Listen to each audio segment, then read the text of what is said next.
You're listening to the AfterBuzz TV Network, now the largest new media platform on the web, and your #1 source for after-show entertainment. Very good, Keith Johnson.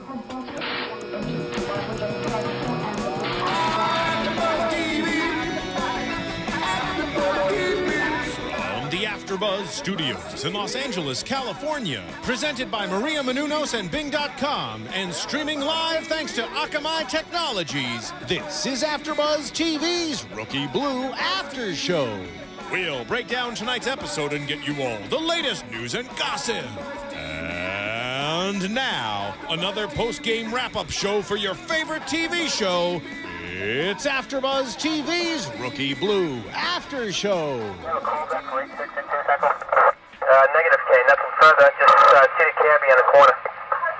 Bing is for doing, and we are doing another great episode here on AfterBuzz TV for Rookie Blue Season 4, Episode 2, titled Homecoming. I am your host, Bamm Ericsen, and I would like to introduce to you my lovely host. Hi, I'm Anik Dufour. Hello, everyone. I'm Marisa Serafini. And I am Tiona Hobson. So, Episode 2, Season 4, Homecoming. Your initial thoughts. Go.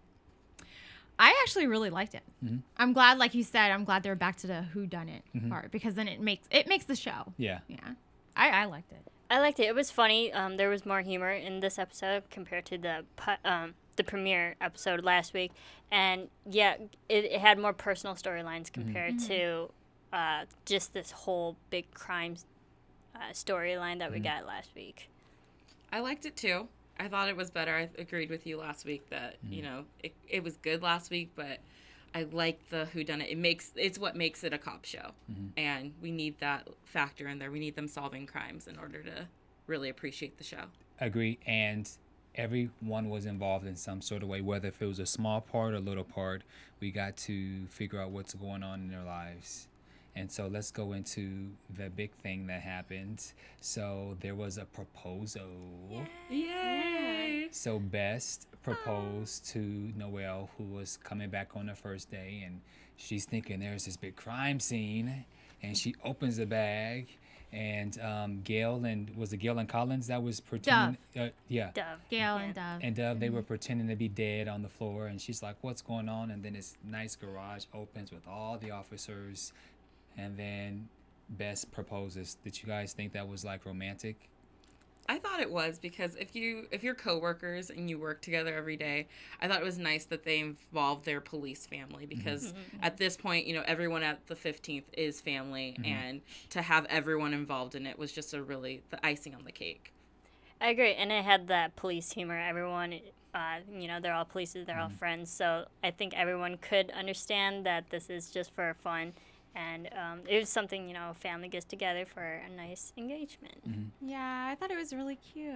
I was like, oh, and especially since Frank even said that it was the place where they had like their first kind of like, you know, like crime scene type of thing. So that can kind of like they reenacted, which I guess not really sweet. But, I mean, it's a cop, so I don't know. Cops would appreciate that. Right. But I think it was really nice, and I'm happy for them. I don't know. For me, once the garage rolled up, it reminded me of Officer and a Gentleman for some reason. I don't know why, but it was just so cool. Like, you know, he proposed, and it was just like a very profound moment for me. So I liked it. So. But that was pretty much that's all going on with Noelle and Bess. For a second there, I did kind of worry when she was making the speech at the party. He was kind of sitting there looking kind of dead. Yeah. And then when he went into the restroom and he couldn't get in, and then we go into the restroom, I'm thinking like, oh my God, don't let him be on drugs or something. But then it wound up being something else. But he looked kind of like out of it. Was it just me that noticed that? No, I think he looked out of it. Maybe he was it's one of those days where he was just out of it in general, you know? Could have been just a long day. Everyone had a long day there, and I think, he had his fun, you know. Everyone knows about the engagement. Everyone's happy for him. He was just going to the bathroom. I thought he had like a content face, like, I'm content. Okay. Yeah, finally. Like I'm finally happy, and like, because honestly, they're the best couple. I love everyone else, but those two together makes me so happy that I want them together in real life. No, I like them, but for me, Jerry and Tracy was the couple. Love for me. them. Yeah. the couple. They were the best. They were But amazing. I would say that Out of who's left? out of who's left, I would Noelle and Frank, they rank up there. I agree that they're the most stable couple right now, and they had been the most stable throughout the whole season, because you can see, you know, when Noelle was trying to get pregnant, Best was always there supporting her, and now that they're actually best friends, you know, you get married to your best friends. And you know, it's a good example of that. You know, you can find happiness later on in life. It might not come when you expect it to come, but you will find your bliss and your happiness, because she was, you know, giving up on love. Basically, she's like, I'm gonna have this child on my own, do it alone, and then that's in doing that is when she finally was able to find like her person. Well, you know who does not have good luck, it appears, is Epstein. That poor thing. he encounters the most Craziest interesting girls. What was up with Francesca, this girl who comes to the precinct? She doesn't speak English. He just always has very interesting girls that he stories with. What do you guys think about that with him and Diaz and that whole thing? Go ahead. No, I agree. Like, because all the females that we've seen that have come in and out of his life, they're all kind of crazy in a little bit. They have their crazy backstories. So I can understand why Epstein took this vow of celibacy. You know, I think he just did it for himself. He's like, hold up, I need to take a break. Yeah, he tends to get stuck with the crazies.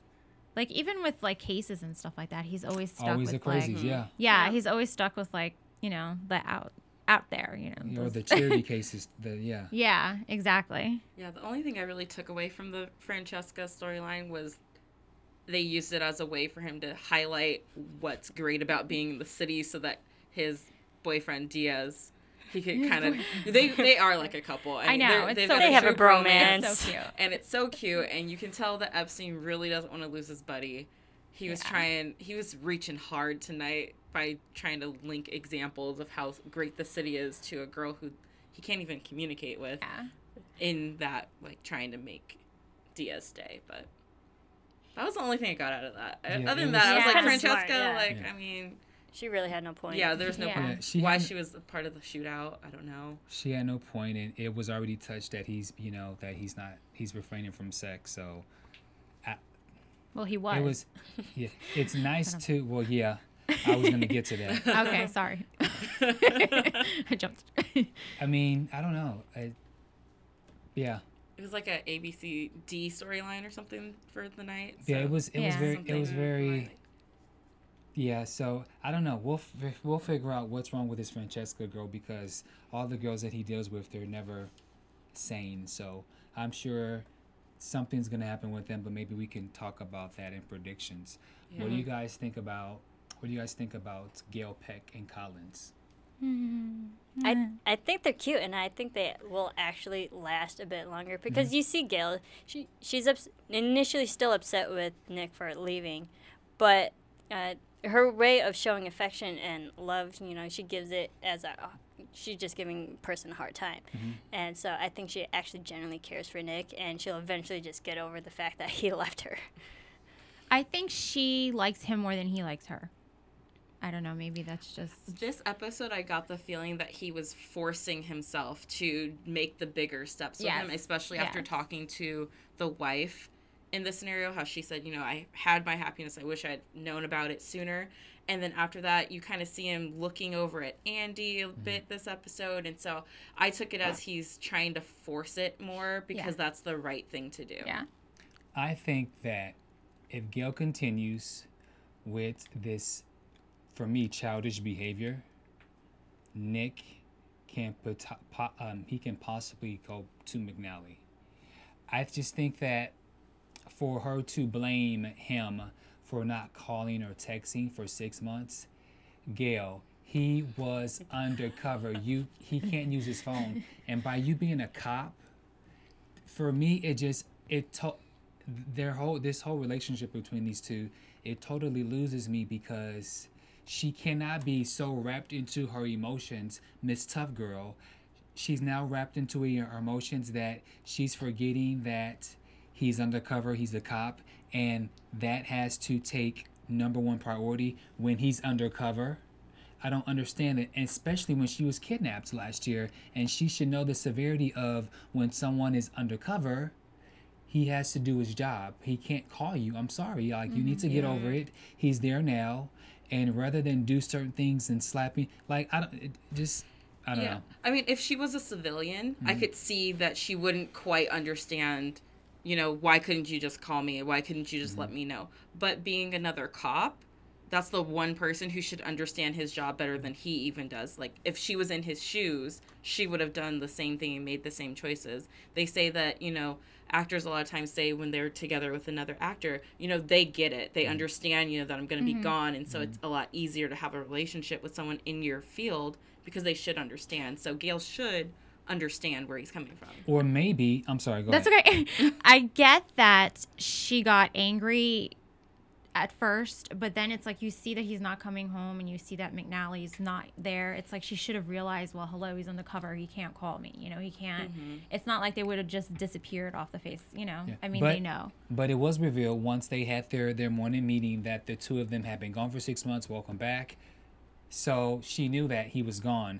But maybe for Gail, because she's kind of childish in her relationship. She's kind of like she's very childish. So maybe this is her way of kind of just throwing things at him to make him beg and apologize for not calling and texting. Her character seems like the type of person where she knows his reason, but she wants him to beg and to, I'm sorry I didn't call you. She really likes for me, it appears that she likes for her men to kind of beg and crawl back. Yeah, and the thing is... Until she's ready to take you back. Yeah. And the thing is, there was a line tonight where she said, this is the second time you left me. So I can kind of understand why she might be a little bit more angrier this time, why he left so abruptly. But let us know what you think, if Gail is right or wrong for still being angry at Collins for leaving, by going on to iTunes, looking up AfterBuzz TV Rookie Blue. And from there, you can rate and comment, and please tell a friend. This is a brand new show here at AfterBuzz, and we love Rookie Blue, and we hope you do too. So let us know what you think, and tell us your predictions as well. It's only how AfterBuzz grows. Good job. Word. Word. I feel like we're going to the Wild West or something. We are. Well, what's going on? Did you say word? I said word. I did say word. I said word. Hello, everybody. Good point, Marisa, about this being a new show, by the way. I wish I could tie this in better apart from that, but I have no other means. I've never seen Rookie Blue in my life, so I have no other means of doing that. We'll get you there. But hey, Rookie Blue was a show that we weren't doing at the time, and a lot of you guys wrote in and said you guys wanted to do it. So as AfterBuzz, we're the Superfan Network, we said, hey, gotta do it. There's my panel. Say hi, everybody. Hi. I'm very confused. So in return, here at AfterBuzz, you know, we offer all these great things to you guys for free. You know, we do take your opinion seriously, and all we ask for in return is every now and then if you guys can really support us. One of the ways is, obviously you guys are on iTunes. There's a new movie out that a lot of the AfterBuzzers here did. It's called Adventures of Serial Buddies. That is the theme song one of the theme songs we're listening to. I'll play another one. How about that? While I finish up this little plug of ours. There you go. One of the things you guys can really do to support AfterBuzz and Rookie Blue and all these guys and all the hosts is go to iTunes, download Adventures of Serial Buddies. It's a comedy. It's just out. It's about two serial killers that become friends. It's amazing. It's got Henry Winkler, Beth Bears from Two Broke Girls, Christopher Lloyd from Back to the Future, Christopher McDonald, Maria Menounos, Henry Winkler, Kathy Lee Gifford. I'm sure I'm missing 800 names in there.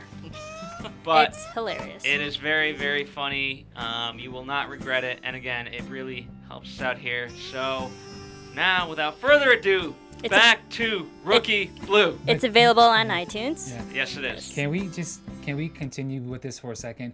Go ahead. The theme song, the burp song. Yes. You want the burp song? I'll get the burp song going. I really love that beat. Can you play just one more time?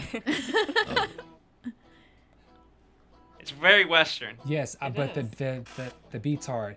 Can this song be downloaded on iTunes? we are working on something where you can get the soundtrack.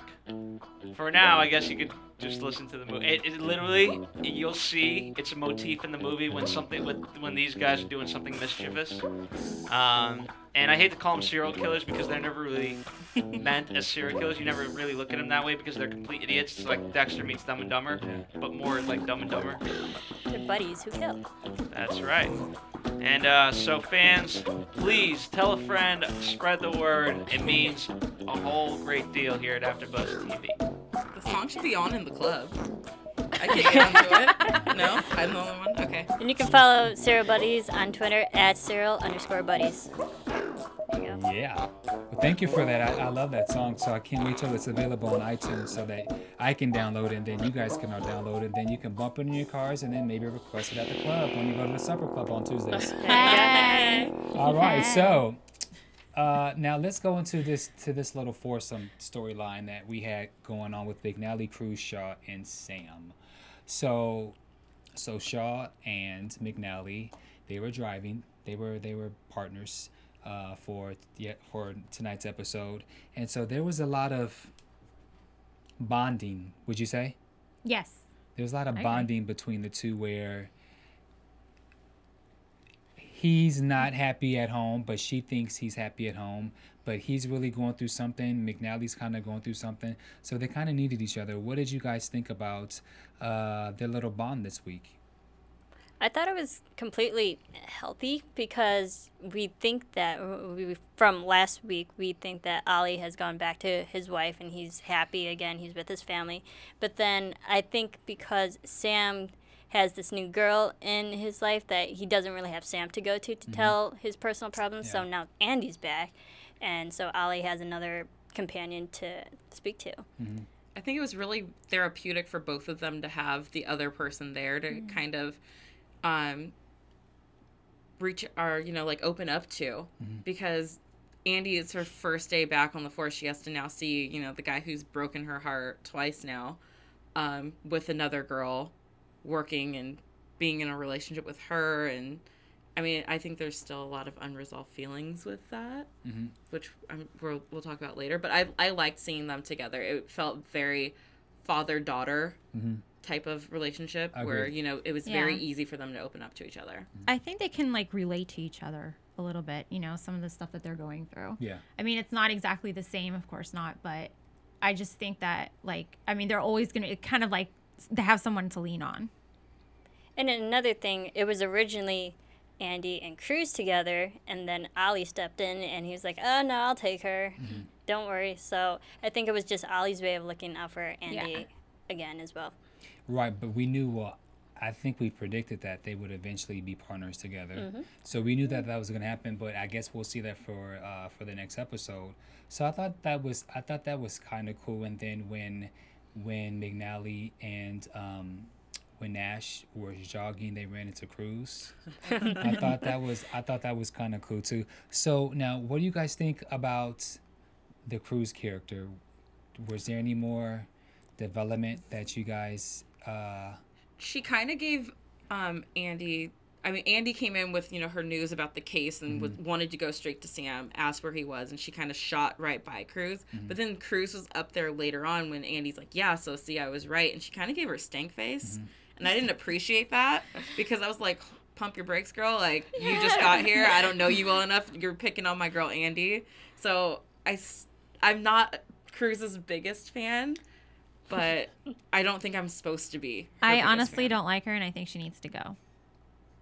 But I think that's the reason why we have Cruz, because she's a person that the audience doesn't want, and it makes us root for Andy and Sam to get back together even more so. Okay, now let me play devil's advocate. So you guys don't like her because you don't know her. You don't know her like that. But McNally was gone for 6 months, and there was a conversation with the two of them that he was going to wait for her. But 6 months passed by. He didn't hear from her. Is he supposed to sit around and twiddle his thumbs for the rest of his life? Gail did. Well, even though she was pissed off. She's a chicken head, so she's different. But Is Sam just supposed to sit around and wait and twiddle his thumbs? Like, what is he supposed to do? You can't. Why are we blaming the girl who has nothing to do with in no relationship? I don't blame her. I just don't like her because she's there. But I get what you're saying, and I think that their conversation was very good because something that he said, which kind of hurt my heart, was when he was like, "She's not you."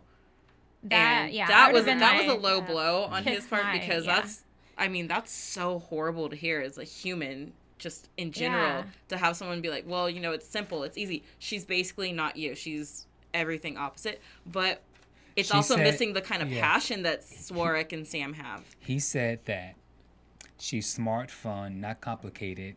She's not you.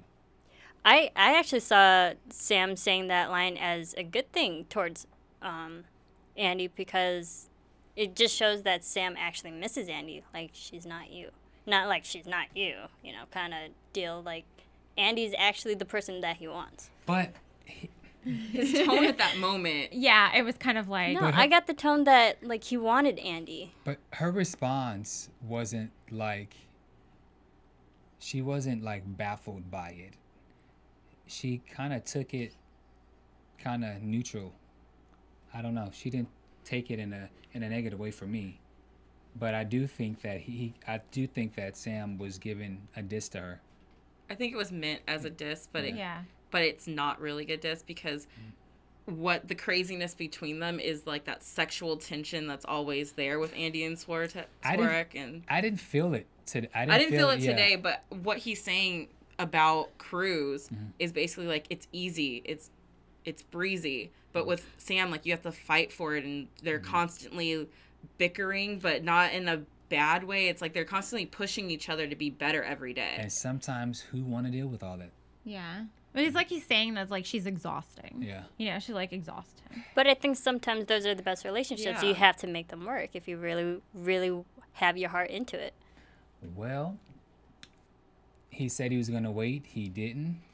Maybe. But I'll say this about Cruz. Now, let me jump on to you guys' side. There is something funny looking about her that there's something with the face or the lips. Like, she makes these very weird... Yeah, she makes these stink faces, like, and I don't know if it's...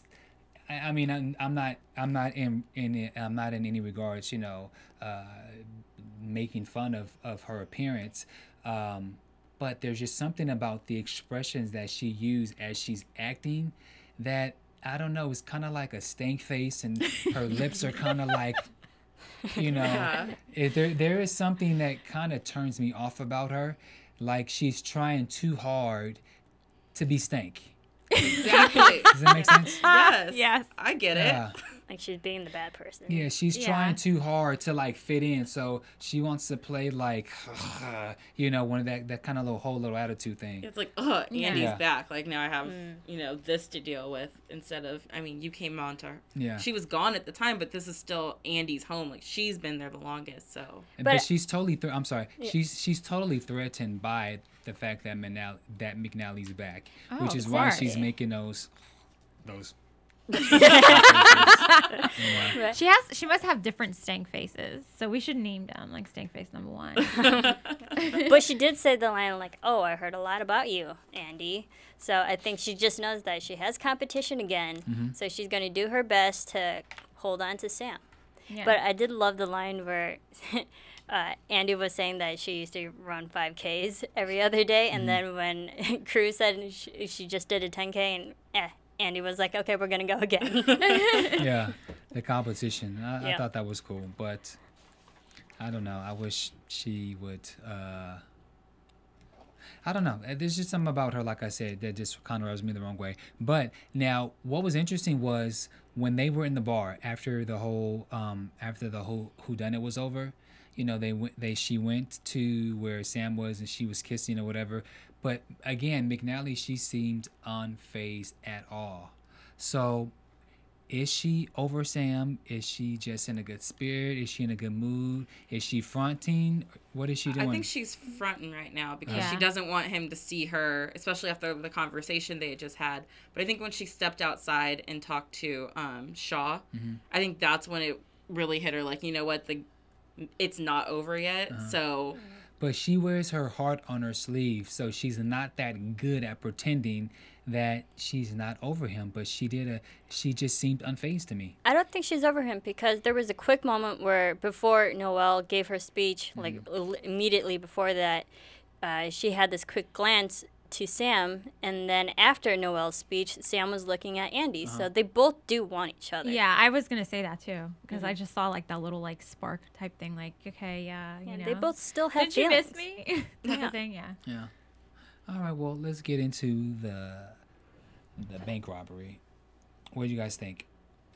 A lot of shooting. Yes. Yeah, a lot of shooting. Yeah. welcome back on the force. Yeah, right back into it. Yeah, exactly. Thank you for the side effect. I was expecting the robbery itself in the bank. I was expecting it to be like more long and kind of drawn out, held hostage. I mean, it happened so quick, and then they go into the chase. I was expecting more. I actually thought it was going to be the whole episode. Me too. Yeah.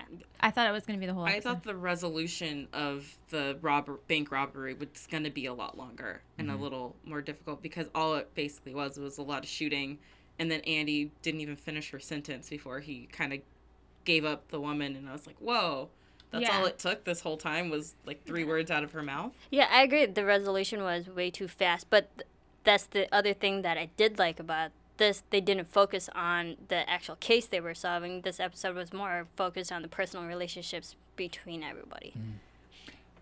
For me, the bank, I felt that a couple things. Did you guys notice the background actors? Yes. They were looking into the camera. Yes. And that was distracting me from trying to focus on the actual crime. And another thing was he's inside the bank and people are coming out. He doesn't seem to care what's going on. It was almost like a sloppy bank robbery. Very sloppy. Now, when McNally saw that there was a baby, when he turned around that there was a baby, do you think that she should have known that that was a fake baby? There was no crying.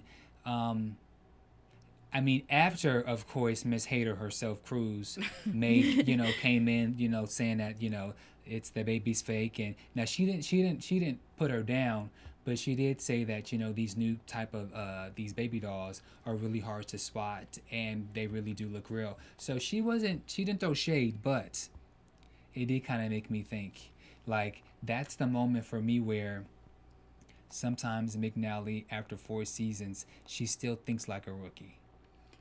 But I think the thing is that, like, in crime, that once you throw an infant into the picture, it changes the whole scene. It compromises your situation. Yeah. If you were to shoot the person with the baby, you're going to have to, like, go through court and all that to justify your actions. It elevates your case way even more so. I get that, but what I'm saying is that in the moments when he turned around, how many babies can stay quiet through yelling, "Get down!" Ah, ah, and there was not one. There was not one whine of a baby's cry. That's true, but at the same Something like that is what I was expecting. Yeah. At the same time, though, it's like you never know, so you have to take every precaution. Yeah, and I don't know if it was just the camera angle, but when he turned around, I was like, that baby's not real. Just thinking storyline wise, clearly this is going to be how he gets away because, why wouldn't a bank robber walk in with the baby to distract the police? So I see where she is being cautious as to not put herself in the situation where, she accidentally kills a baby, because then that would be like her badge right there. But if under those circumstances, cops are supposed to still be calm and cool and collected and aware of their surroundings and what's happening. So I think that the baby not making noises should have been some sort of sign that. Right, because Sam did call her out in regards to her reacting the way that she did. And then also, where was Shaw? Shaw got out of the car, and I'm not sure where he went. McNally saw that people were running frantically out the bank. She calls her back up, and then boom, he pops out, and then he has her back. Once he had already shot one of the teller. The teller. So where was Shaw? He took a bathroom break. No, weren't they? When they were driving, weren't they talking about like going to this one place to get food or something, or I think it was like food or a drink that they've been craving for a while, and that's why Andy was waiting in the car because he was off to get that. You're right. He did get out the car to go somewhere else, and then it was because she saw them coming out of the bank. Yeah. Gotcha. She saw the woman run out of the bank. When she saw the woman run out of the bank, isn't that a point when she should have called, like, hey, yes, there's some suspicious activity happening at the bank right now. I'm going to go check it out. Get inside the bank, because, I mean, for all we know, had she walked into the bank and had the guy not been so focused on trying to get the teller, I mean, she could have potentially harmed herself. I thought she was going to end up being captive in the bank. That's what I was... I was waiting for someone to come from behind her and knock her out again. Because that's something that happens to her all the time. Happens to her a lot. Yeah. I was totally hoping that would happen. Yeah, I was like, this is the episode. Andy's gonna end up being trapped inside there. It's her first day back, and she forgot how to be a cop, wasn't aware of her surroundings, and gets caught in the robbery. Yeah. That's what I hoped. Okay, so then once that whole ordeal was over, and then they go into the investigation. And so when they're going to the investigation, of course, it's revealed that the baby was not a real baby. And McNally did not think that the suspect that they had, because once the trigger inside the bank, they went and followed where the trigger was set off. And so it was set off in a car, which I think was 6 blocks past where the bank was. And so they find the car was registered to someone else. And so they go and question him. And McNally just simply did not think that that was a person. And then Sam and, of course, Cruz. How ironic that the two of them are now on the same side, agreeing against McNally. Okay, what a shocker. But Sam trusted her gut instinct, and she figured that something was not right about the guy who they had brought into question. I actually kind of called that because I was telling Tiona, I'm like, watch, the whole like situation where like the partner. Even like when I'm skipping ahead a little bit, but like in the hospital room where, the wife was telling Nick. Sorry, I was like Peter. When the wife was telling Nick about the situation where she left her like ex who was like abusive, and he was like really like jealous and like possessive and stuff. I'm like, I call that. I'm like, I told Tiona, I'm like, watch, it's gonna be him. That was funny. I wanted to talk about that moment in the alley when McNally first finds Kevin when he tries to run and runs straight into the dumpster he turns around and knocks himself out. Funny. Funniest moment of the night. Yeah, that was like straight out of a cartoon episode. It really was so funny. It was kind of out of place, but it came right when you needed it. Yeah, it broke up the tension just enough to give you that moment of like, okay, I can relax for a second, and then took you right back into the whodunit drama. Totally agree. What do you guys think else about the robbery? Any other? For as much as Andy makes silly rookie errors, her gut instincts 90% of the time are pretty spot on. So the fact that I liked that she said she didn't believe it, but instead of just settling for that, she went out there and did the police work necessary to prove that she's not just trying to disagree with Cruz because she's dating her ex now and she's jealous. She didn't come off as a jealous ex-girlfriend, in this case trying to prove her point. She went out there, did the work to find the evidence she needed to bring back and be like, okay, look, I'm not crazy. Maybe you guys should listen to me sometimes. Totally agree. And again, it showed that Andy, she acts first before she thinks. She should have waited for Oliver to help back her up in this situation. But trusting our gut instincts is very good. For some reason, when I think of trusting your gut, it reminds me, of course, of another ABC show, Scandal. Olivia Pope, she trusts her gut, and McNally also does the same thing. So I think that's kind of cool, too. Any other things before we go into the final scene at the bar? Well, we find out that the robbery was not the guy that Andy caught in the street. It was someone else. Yeah. It was Timothy McCrae. Yeah. Yeah. Which is the victim's wife's ex. Yeah, and that they were roommates. Right. Yeah, or well, actually cellmates. Cellmates. Cellmates in prison. And yeah. And he had a thing against the teller. That's why he shot him. Yeah. Yeah. Because Sam said that to the other officers multiple times. Like, he already had the money. He had his clear path out. Why did he still shoot the teller? And no one was listening to her. Yeah. Say She was that. totally on. And even I was like, yeah, that. When I watched it, I was like, that doesn't make sense. Why would he still shoot him? So I'm glad that, I mean, at least she believes in herself enough to follow it up, because Swarek was ready to put this guy away for murder forever because he was already like a felon and stuff. And do you think that he was only doing? Do you think that he was doing it to purposely go against McNally's judgment? If it wasn't done purposely, then probably subconsciously. Because I felt like it was almost like, okay, this is a person, okay, he just wanted to be done with the situation. That's how I felt. I think it was kind of just Sam's way of showing his authority again. Be like, okay, Andy, this is your first day back. Yeah. Are you thinking straight? You know? So I think he was just kind of putting Andy in her place. Agree. Typical Swarek move. Because he's done that in the past. Mm-hmm. Yeah. He's still kind of her TO sometimes instead of, you know, realizing that she's graduated up a level. Yeah. But when they were looking through Timothy's apartment and found his bloody shirt, Andy was going through the drawers, touching everything in there, and then him being the detective had like a pen and was lifting things up to not contaminate the evidence. And in that moment, I was, Andy, really? Come on. Put on some gloves. Well, at least she had her gloves on when they were in a dumpster. Yeah. She wore them in a dumpster, but not in the apartment. Yeah. Because she's still learning that one. And then there was the line at the end of the episode where Sam was joking around, being like, "You need to go back to the shooting range. Yeah. You're a little rusty."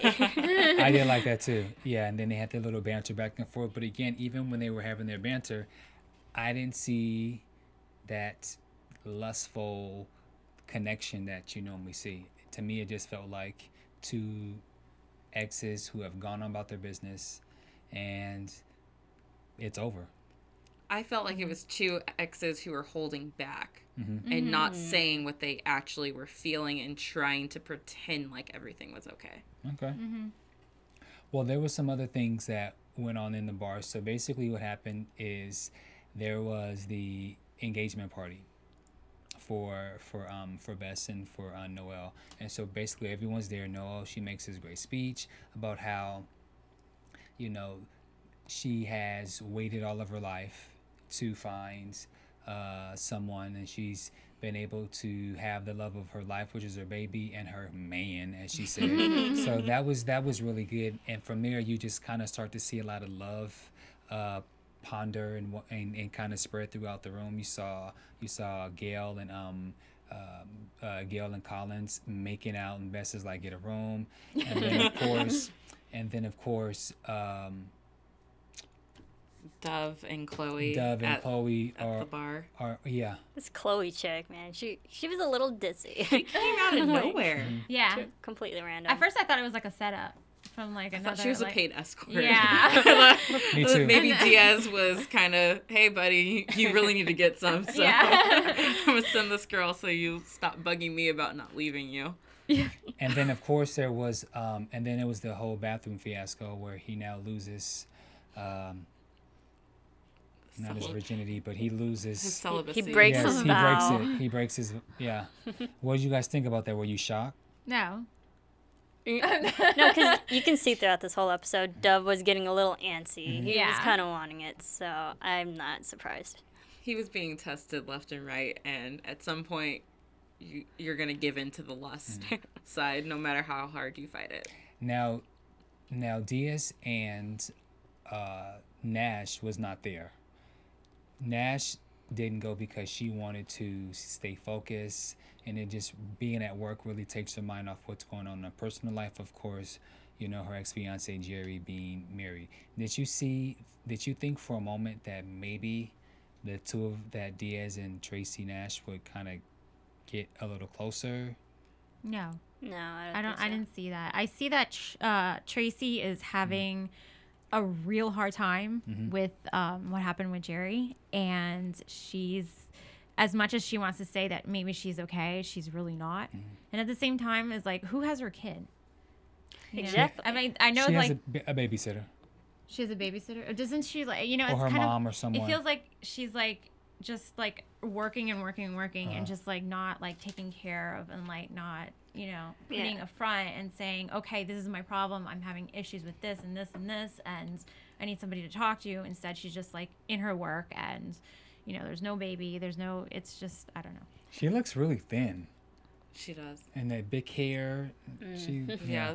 I liked their relationship because I think Diaz is so used to being the ladies' man. He's always the last one at the bar, leaving with a different chick every night. And now he sees and understands where Tracy's come from, because she's never been the one late at the bars, because she's always taken priority. Her son has taken priority. And so now that he has a child at home, which I still don't think is his, And you know, he understands that environment and he wants more for his family. He's like, I can't raise a child out here with all these random shootings and stuff. I need small town. What do you guys think about Diaz's BM, baby mama?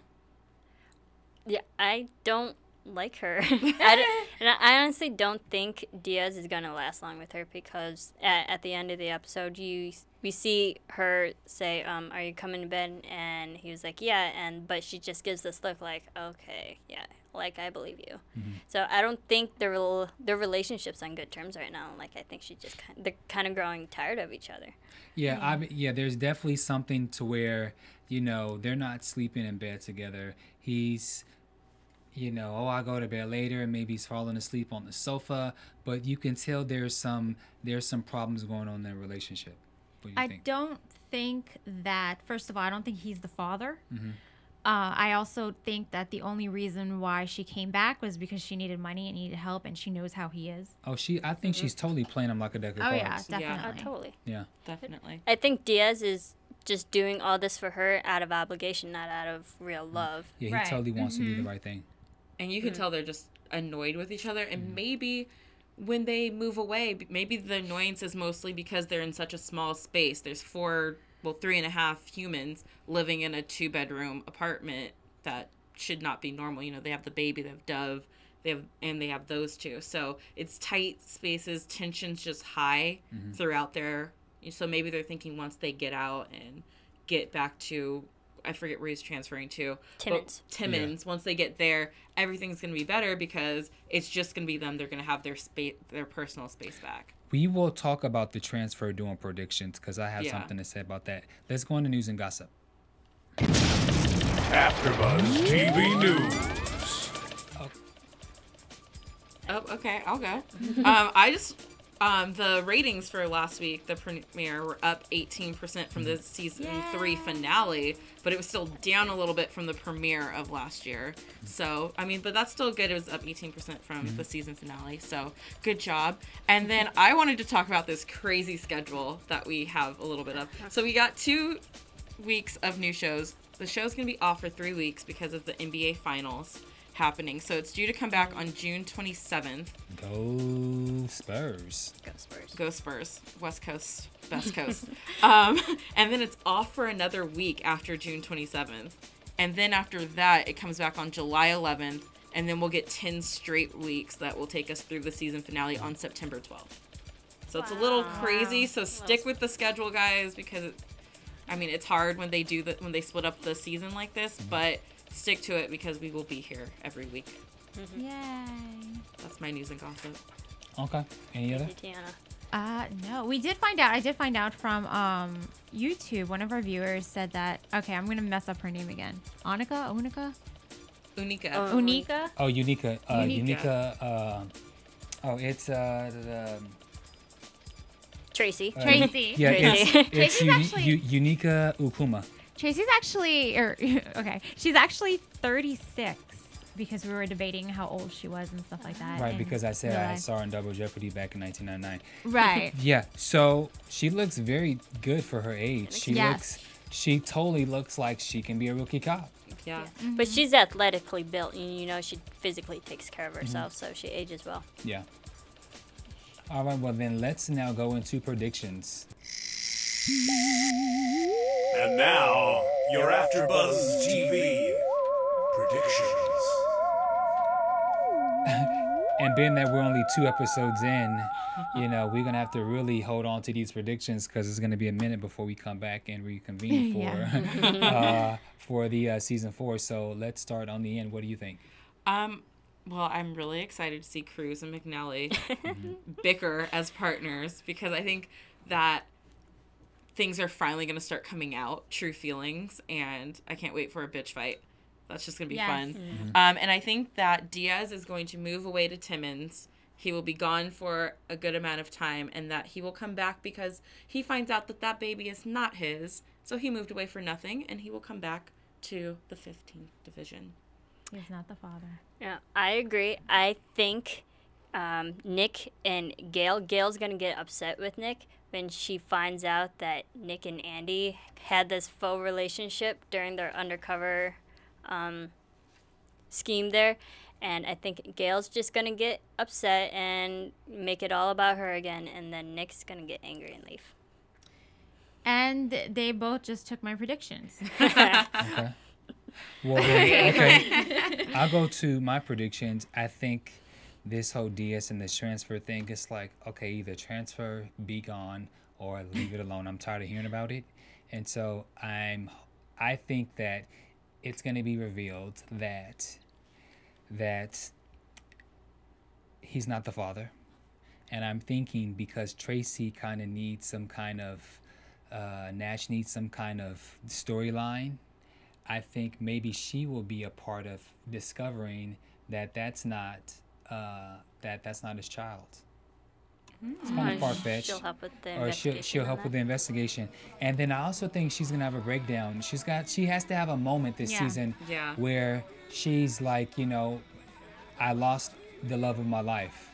So I think she's definitely gonna have a breakdown at some point. Ooh, I just thought of another prediction. Yes, go ahead. I'm gonna predict that Luke comes back. Oh yeah. And that maybe Andy and Luke start getting together again, and that's what's gonna make Swarek so jealous that he ends up coming back and getting Andy, and that's how they get back together. That's good. Luke comes in, and we know they can't stand each other, so that's... No, Luke. I want to see Luke just... mess things up like he always does. Yeah, just mess things up a little bit. Okay, well, let's get into where you guys can be found before we go. So, you can find me on Twitter and Instagram at TweetT22. I'm on Twitter and on Instagram at Serafini TV. And you can find me on Twitter and Instagram at Anik and my website, AnikDufour.com. And you can find me on Twitter and Instagram at Bamm Ericsen, and you can also check me out at Big Six Entertainment, and you can find out more news about my film that's coming out later this year. Yes. So we want to thank you guys for watching another AfterBuzz after show for Rookie Blue Season 4, Episode 2, Homecoming. Unfortunately, we won't be back for a couple of weeks due to the NBA Finals, but you guys keep it locked. Go to iTunes, download and rate, and re-listen to our first 2 episodes. We'll see you guys in a couple weeks. Download Sarah You know what would be Buddies. funny?